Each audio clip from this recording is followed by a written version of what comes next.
Ada namanya sunnah tadafu'iyah. Sunnah tadafu'iyah itu antar sesama anak bangsa ini tidak mungkin dia bersama-sama untuk berada dalam satu kebatilan. Walaula daf'ullahi nasa ba'dahum, kalaulah manusia ini tidak saling mengkritisi, tidak saling memperbaiki, maka sudah lama kita ini hancur. Jadi ibarat sebuah bangunan, ada tiang, ada lantai, ada atap, itu saling menguatkan. Yashuddu ba'duhum ba'da, saling menguatkan. Jadi kalau ada anak bangsa yang mengkritik, itu sesungguhnya mereka bukan mau menjatuhkan, tapi itu an-naqdul banna, kritik untuk membangun. Supaya sama seperti kita dalam sebuah bahtera perahu, ada bocor. Lalu kemudian kita ngasih tahu, Pak Kapten, kapal ini ada bocor. Yang jadi bahaya ini kan ketika yang mengatakan bocornya ditangkap. Tangkap nih, udah nakut-nakuti. Padahal air udah masuk. Nah itu. Oleh sebab itu kata Nabi, la ta'murun nabil ma'ruf.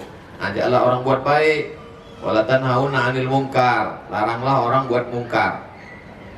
Jadi ustadz itu bukan cuman menjelaskan tentang air suci mensucikan, tentang darah haid, darah nifas, darah wiladah, mandi wajib, mandi junub, mandi. Bukan cuman itu. Tapi juga melihat ketidakadilan. Jadi kalau nggak sanggup jadi ustadz, ya nggak usah. Jangan hanya menina-bobokkan masyarakat. Kita dalam keadaan tenang, tapi ini Pak 67% sumber daya. Enggak, itu hoax. Udah jelas dari Serikat Pekerja Pertamina yang memberitahukan. Maka siapa yang paling besar tanggung jawabnya adalah pemimpin. Kita ada eksekutif, kita ada legislatif. Mereka ini digaji. Anggota-anggota dewan ini kan digaji. Ada uang gaji untuk tunjangan rumah, kendaraan, listrik, air, kentutnya jadi bayar. Dan ketika dia diam, itu pengkhianatan luar biasa. Itu mengkhianati undang-undang. Dia akan dituntut di hadapan Allah. Hebat anggota dewan kami ini Pak Ustadz. Apa hebatnya? Senin puasa Senin, rajin puasa Senin Kamis. Itu bukan amal anggota dewan. Hebat pemimpin kami ini Pak Ustadz. Apa hebatnya? Rajin sholat duha. Itu bukan amal pemimpin. Amal pemimpin itu kata Sayyidina Abu Bakar, al-qawiyyu fikum dha'ifun inni. Yang kuat-kuat di tengah kalian ini, dia lemah di hadapanku karena aku bisa mengambil hak.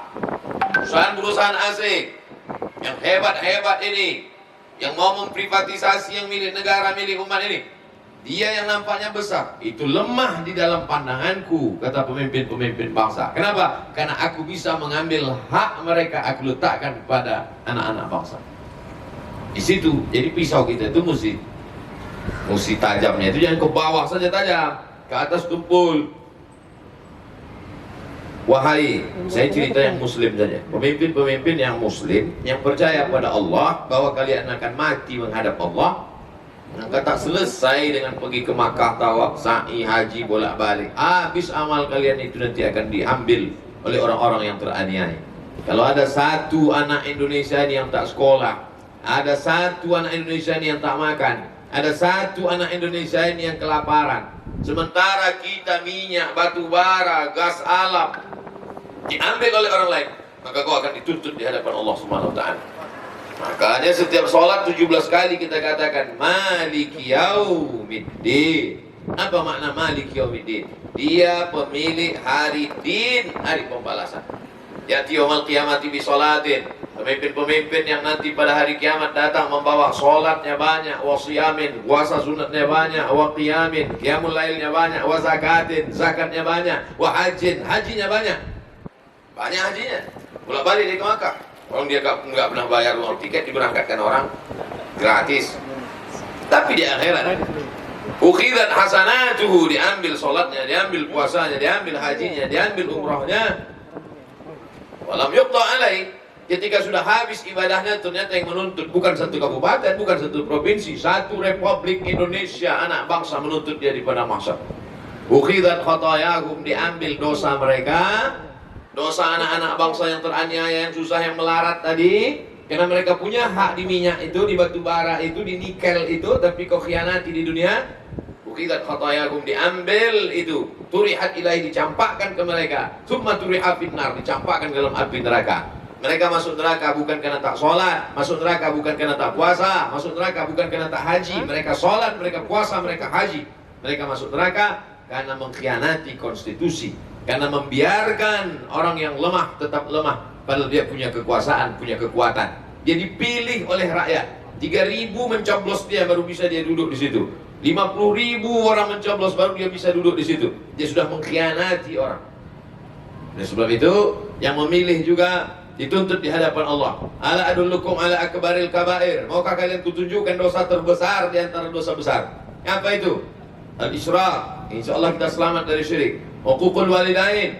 Kita selamat dari durhaka. Tapi yang nomor 3 ini kita kena. Apa dia? Syahadatuz zur. Kesaksian palsu. Ini rakyat ini pun juga kena penyakit amnesia. Sudah jelas orang tak memperjuangkan, lupa dia. Baru kena sawer 200.000 lupa. Nah, oleh sebab itu ini jangan sampai kita kena hisab yang panjang di akhirat. Saya kira demikian.